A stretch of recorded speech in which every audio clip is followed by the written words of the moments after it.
برطانیہ کے health care sector سے وابستہ لاکھوں کیئر ورکرز اور ان کے اہل خانہ کے لیے ایک بڑی پیش رفت سامنے آ گئی ہے۔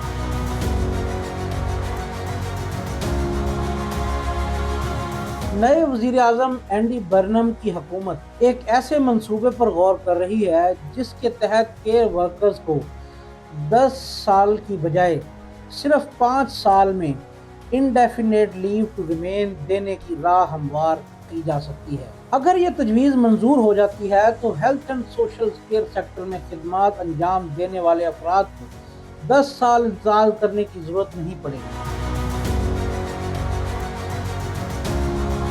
بلکہ وہ صرف 5 سال مکمل کرنے کے بعد مستقل رہائش کے لیے درخواست دینے کے اہل ہو سکیں گے۔ لیکن یہ فیصلہ کن مرحلہ کب آئے گا؟ کیا یہ پالیسی تمام کیئر ورکرز پر لاگو ہوگی یا صرف مخصوص افراد اس سے فائدہ اٹھا سکیں گے؟ کیا پہلے سے برطانیہ میں موجود کیئر ورکرز اور ان کے ڈپینڈنٹس بھی اس سہولت کے اہل ہوں گے؟ اور اگر آپ اس شعبے میں کام کر رہے ہیں تو اپنے کیس کو مضبوط بنانے کے لیے ابھی سے آپ کو کون سے ضروری اقدامات کرنے چاہیے؟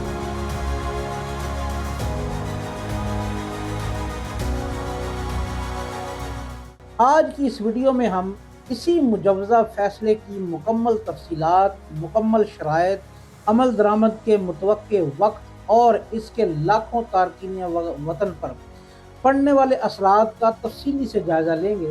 اس لیے ویڈیو کو آخر تک ضرور دیکھیے گا، کیونکہ ایک چھوٹی سی جو انفارمیشن ہے وہ آپ کے مستقبل کا رخ بدل سکتی ہے۔ ناظرین، اینڈی برنم برطانیہ کے وزیر اعظم بننے کے بعد مسلسل ایسے فیصلے کر رہے ہیں جنہیں عوامی ریلیف اور مثبت تبدیلی کی علامت قرار دیا جا رہا ہے۔ ان کی حکومت ایک کے بعد ایک ایسے اعلانات کر رہی ہے جن کا مقصد صرف عوام پر بڑھتے ہوئے معاشی دباؤ کو کم کرنا ہے، بلکہ ملک میں امید اور استحکام کی فضا بھی پیدا کرنا ہے۔ ناظرین، برطانیہ سے ایک اور بڑی اور اہم خبر سامنے آئی ہے جو خاص طور پر health and social care sector سے وابستہ لاکھوں تارکین وطن اور ان کے اہل خانہ کے لیے خوشخبری بن سکتی ہے۔ برطانوی اخبار دی گارڈین کی ایک رپورٹ کے مطابق حکومت ایک ایسے منصوبے پر غور کر رہی ہے جس کے تحت health and social care sector میں خدمات انجام دینے والے افراد کو 10 سال کی بجائے صرف 5 سال میں انڈیفینیٹ لیو ٹو ریمین دینے کی تجویز جو ہے وہ زیر غور ہے۔ رپورٹ میں یہ بھی بتایا گیا ہے کہ اینڈی برنم موجودہ NHS کے طرز پر ایک نیا ادارہ جو کہ نیشنل کیئر سروسز کے نام سے سوچ رہے ہیں قائم کرنا چاہتے ہیں، جس کا مقصد ملک میں کیئر سروسز کو مضبوط اور مؤثر بنانا ہے۔ اگر یہ منصوبہ عملی شکل اختیار کر لیتا ہے تو اس کے سب سے بڑے فائدہ اٹھانے والوں میں وہ کیئر ورکرز ہوں گے جو 2021 سے 2024 کے درمیان کیئر ورکر ویزے پر برطانیہ آئے تھے۔ اس عرصے میں ہزاروں افراد نے بہتر مستقبل کی امید میں یہ ویزا حاصل کیا، لیکن بدقسمتی سے بہت سے لوگوں کو فراڈ اور دھوکہ دہی کا سامنا بھی کرنا پڑا۔ پھر حکومت کا امیگریشن وائٹ پیپر سامنے آیا جس میں مستقل رہائش کے حوالے سے سخت موقف اختیار کیا گیا۔ اس کے بعد ہزاروں کیئر ورکرز میں مایوسی بڑھ گئی۔ بہت سے افراد نے محسوس کیا کہ اب اس شعبے میں رہ کر مستقل رہائش حاصل کرنا پہلے کی نسبت کہیں زیادہ مشکل ہو چکا ہے، جس کے نتیجے میں کچھ لوگوں نے کیئر سیکٹر چھوڑنے کا فیصلہ بھی کر لیا۔ تاہم اب صورتحال ایک مرتبہ پھر بدلتی دکھائی دے رہی ہے۔ اینڈی برنم کی حکومت اقتدار سنبھالنے کے بعد مختلف شعبوں میں عوامی ریلیف کے اقدامات کر رہی ہے، جس میں ٹرانسپورٹ، توانائی اور روزمرہ زندگی کے متعلق متعدد فیصلوں کے بعد اب health and social care sector کے لیے بھی ایک بڑی پیش رفت اور اس کی جو نا اطلاعات سامنے آ رہی ہے۔ اگر حکومت واقعی کیئر ورکرز کو 5 سال بعد ILR دینے کا فیصلہ کرتی ہے تو یہ صرف امیگریشن پالیسی میں تبدیلی نہیں ہوگی، بلکہ لاکھوں کیئر ورکرز اور ان کے خاندانوں کے مستقبل پر براہ راست اثر انداز ہونے والا ایک تاریخی قدم ثابت ہو سکتا ہے۔ اب سب کی نظریں حکومت کے آئندہ باضابطہ اعلان پر مرکوز ہیں کہ آیا یہ تجویز قانون کی شکل اختیار کرتی ہے یا نہیں، لیکن اب سوال یہ ہے کہ کیئر ورکرز کے لیے آگے ہونے کیا جا رہا ہے۔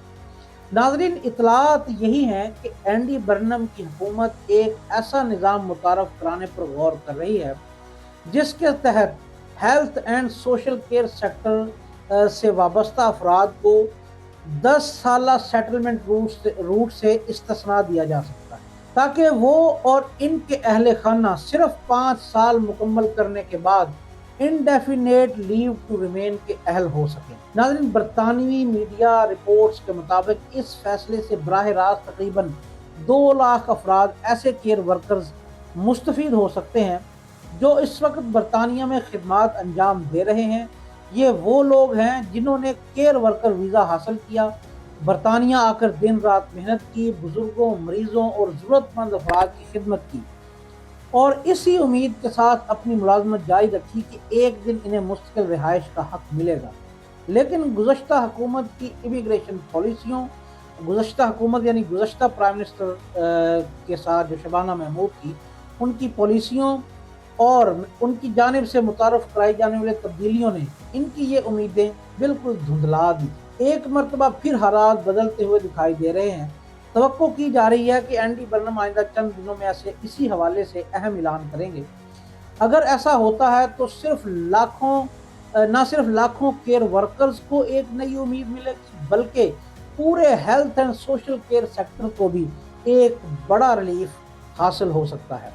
اس کے ساتھ حکومت نیشنل کیئر سروسز کے قیام کی بھی منصوبہ بندی کر رہی ہے۔ اگر یہ منصوبہ عملی شکل اختیار کرتا ہے تو اس سے ہزاروں نئی ملازمتیں پیدا ہوں گی، کیئر سیکٹر مزید مضبوط ہوگا اور مستقبل میں اس شعبے میں کام کرنے والے افراد کے لیے نئے مواقع بھی سامنے آئیں گے۔ البتہ ایک اہم سوال اب بھی اپنی جگہ موجود ہے، کیا حکومت کیئر ورکر ویزا دوبارہ نئے درخواست گزاروں کے لیے کھولے گی یا نہیں؟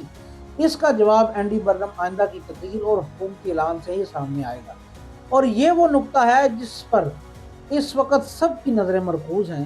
اب ہم ناظرین بات کرتے ہیں ان افراد کی جنہوں نے تمام مشکلات کے باوجود ہمت نہیں ہاری، اور اگر آپ ان لوگوں میں شامل ہیں جنہوں نے مشکل حالات میں برطانیہ نہیں چھوڑا، خاموشی سے اپنی ذمہ داریاں نبھاتے رہے، قانون کی پابندی کی اور health and social care sector میں ایمانداری سے خدمات انجام دیتے رہے، تو اب وقت آ گیا ہے کہ اپنی تیاری وہ مکمل کر لیں۔ اور آپ یہ بات یاد رکھیں، جب بھی حکومت کسی نئی امیگریشن پالیسی کا اعلان کرتی ہے تو مضبوط اور مکمل دستاویزات رکھنے والے افراد کو ہمیشہ فائدہ پہنچتا ہے۔ اس لیے آج سے ہی اپنی فائل کو مکمل اور منظم کرنا شروع کر دیں۔ البتہ جن افراد نے برطانیہ میں قیام کے دوران کسی سنگین جرم کا ارتکاب کیا ہے، ان کے لیے صورتحال مختلف ہو سکتی ہے۔ امیگریشن قوانین کے تحت ایسے کیسز کا سختی سے جائزہ لیا جاتا ہے، اس لیے ممکنہ ریلیف بھی ہر شخص پر یکساں طور پر لاگو نہیں ہوگا۔ جیسے ہی حکومت اس حوالے سے باضابطہ اعلان کرے گی، ہم آپ کو مکمل تفصیلات سے آگاہ کریں گے۔ ہم یہ بھی بتائیں گے کہ نئی پالیسی کن افراد پر لاگو ہوگی، درخواست دینے کا طریقہ کار کیا ہوگا، 5 سال بعد ILR حاصل کرنے کے لیے کن شرائط کو پورا کرنا ہوگا، اور اس کے بعد برطانوی شہریت حاصل کرنے کے کیا مراحل ہوں گے۔ فی الحال سب سے اہم خبر یہی ہے کہ health and social care sector سے وابستہ لاکھوں تارکین وطن کے لیے ایک بڑی پیش رفت متوقع ہے۔ اگر یہ منصوبہ منظور ہو جاتا ہے تو یہ صرف امیگریشن قوانین میں تبدیلی نہیں ہوگی، بلکہ ہزاروں خاندانوں کے لیے ایک نئی زندگی اور ایک محفوظ مستقبل کی نوید ثابت ہو سکتی ہے، جو برسوں سے اسی دن کے منتظر ہے۔ ناظرین، نئی اپڈیٹس کے ساتھ بہت جلد آپ کی خدمت میں اگلی ویڈیو میں حاضر ہوں گے۔ تب تک کے لیے اجازت دیجیے گا۔ میں ہوں رانا توصیف اور دیکھتے رہیں DSD LTV۔